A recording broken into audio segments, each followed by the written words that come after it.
Hello friends, कैसे हो आप सब।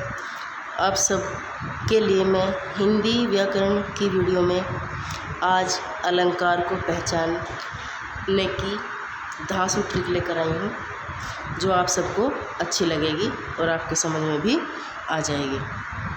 तो शुरू करते हैं हम अनुप्रास अलंकार से। अनुप्रास अलंकार की पहचान यह होती है कि एक वर्ण अगर वाक्य में बार बार आए तो वहाँ अनुप्रास अलंकार हो जाता है।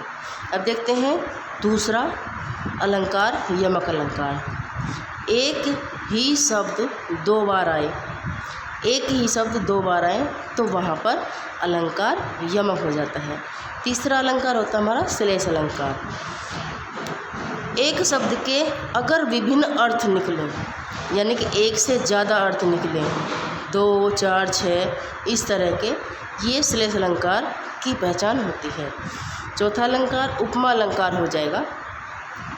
उपमा अलंकार की पहचान ये हो जाएगी, जिस वाक्य में आपको सा, सी, से, सम, सरिस, सम ये शब्द दिखाई दें तो समझ लेना चाहिए कि उपमा अलंकार की पहचान है ये। पाँचवा नंबर आ जाएगा हमारा रूपक अलंकार। रूपक अलंकार में क्या होता है कि शब्दों के बीच में योजक चिन्ह हो जाता है, ये वाला चिन्ह। जहाँ आपको ये वाला चिन्ह शब्दों के बीच में दिखाई दे तो रूपक अलंकार हमारा हो जाता है। छठा अलंकार हमारा उत्प्रेक्ष अलंकार। उत्प्रेक्ष अलंकार की सीधी सी ट्रिक है, ये 4 शब्द हैं, जनु, जानो, मनु, मानो, मनु, मानो, जन्हु, जनु। इन शब्दों के माध्यम से उत्प्रेक्षा अलंकार की पहचान हो जाती है। अब देखते हैं अतिशयोक्ति अलंकार। अतिशयोक्ति अलंकार में किसी भी बात को बढ़ा चढ़ाकर कहना ही अतिशयोक्ति अलंकार की पहचान हो जाएगी।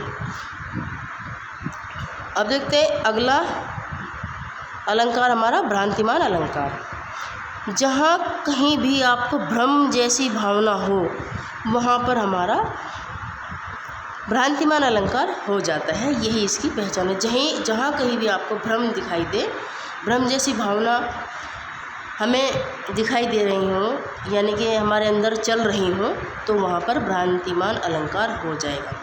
संध्या अलंकार होता है हमारा 9 नंबर का। इसमें जहाँ भी किसी बात में संध्या का ज्ञान हो, किसी बात को जानने के लिए अगर संदेह हो तो वहाँ पर संध्या अलंकार हो जाता है। असंगति अलंकार वहाँ होता है जहाँ पर होता कुछ और है और लगता कुछ और है, तो वहाँ पर हमारा असंगति अलंकार हो जाता है। मानवीय अलंकार। मानवीय अलंकार को निर्जीव को सजीव बताया जाता है और सजीव को निर्जीव बताया जाता है। निर्जीव को सजीव बताया जाता है, मानवीय अलंकार के अंतर्गत होता है। अगर आपको मेरी यह वीडियो, ये ट्रिक आपको अच्छी लगी हो तो आप मुझे लाइक भी करें, कमेंट भी करें और सब्सक्राइब भी ज़्यादा से ज़्यादा करें। मेरी वीडियो को देखने के लिए आप सबका बहुत बहुत धन्यवाद।